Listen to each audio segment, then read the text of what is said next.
my name is Laura Bagdasarian, and today I'm going to give you a brief update on my app, Parking Spot. So in case you missed last presentation, here's the basic premise. So I'm just going to pretend I don't notice that. So basically, most of you have probably been to very busy commercial districts and have not been able to park. You probably circled the block over and over until, maybe somebody left their metered spot and you were able to take that spot, or maybe you just gave up and ended up paying premium rates to a valet service or another lot.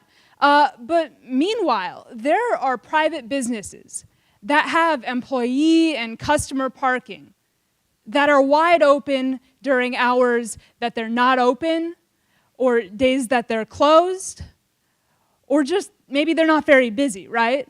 So my app, Parking Spot, enables these business owners to rent out their parking spaces to those in need of parking. So since I last talked to you, I was able to develop the app. And here's basically how it works. Okay, so that says renters, or that's supposed to say renters.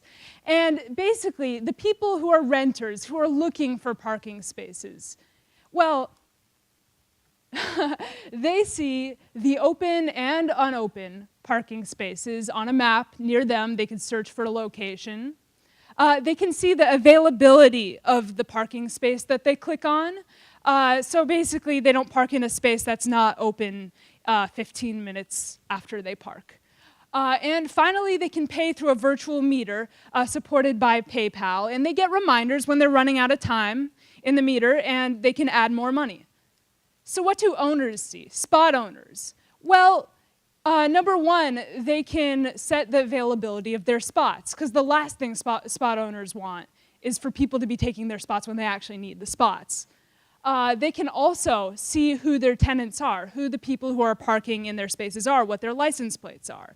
And the reason being, if the person who's parked in their spot is the wrong person, did not pay them, they can call our partner towing service, and it says that right there, that's a button, to call a towing service so the people are towed who are wrongfully parked in their spot.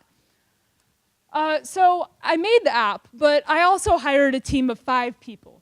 And together with myself, we signed up 203 parking spaces for our beta release.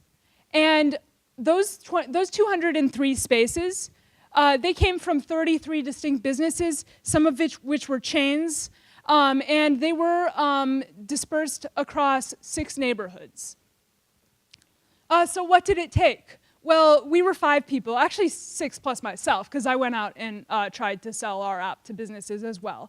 But, there were 5 of us, right? We're not really used to sales. So, the whole prospect of going into a business, trying to talk to salespeople who really aren't all that receptive to solicitors, that was a bit intimidating. And, we weren't that great at first.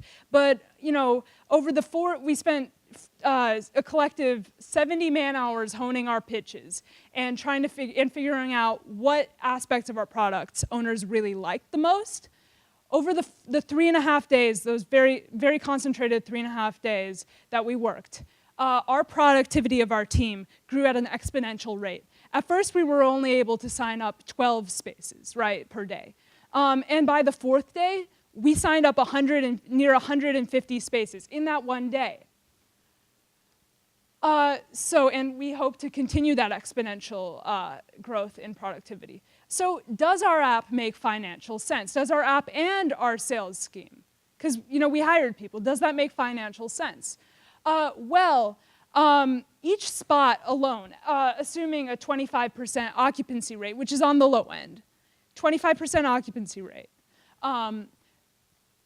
each spot per month would generate $135 of income, and we would get 20% of that. This is per month, per space. So 20% of 135 is $27 per space per month that we would be getting, right? Now, our acquisition cost was only $3.64 per space. So basically that acquisition cost, that $3.64 per space, only comprises 13.5% of what we'd make in a month, 6.7% of what we'd make over 2 months, and 4.4% of what we'd make in 3 months. Now that's assuming that our sales team doesn't get any more productive, and as you see, we were increasing our productivity at an exponential rate over these 4 days. So hopefully they get more productive. Hopefully I'm wrong about this. So next steps for us, well, we plan to release our app. So it's finished with development, but we plan to release our app to the App Store, to submit it to the App Store in the next few days and launch our beta version. So stay tuned for updates. Thank you, and my name is Laura Bagdasarian.